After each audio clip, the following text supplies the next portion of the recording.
India thinks that it can carve out space for war between India and Pakistan, it is actually a recipe for carving out mutual annihilation. And what's your view on the ongoing threat? This is obviously a fragile truce.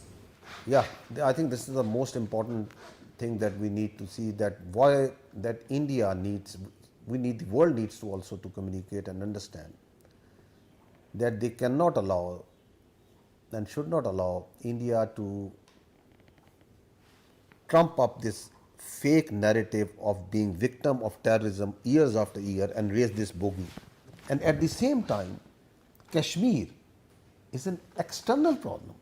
It's a problem that involves three countries, Pakistan, India and China also.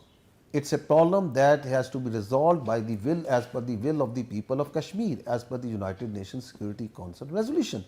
Was there, on that issue of Kashmir, any commitment to formally discuss it going forward from New Delhi? As we always say, that the Kashmir remains the central issue. It is the unfinished part of the agenda of the partition of India and Pakistan. Till the time we don't resolve the issue of Kashmir as per the will of the people, as per the United Nations resolution, there can never be peace between India and Pakistan. Anyone who tries to violate our territorial integrity and sovereignty, our response will be brutal, our response will be swift and assured.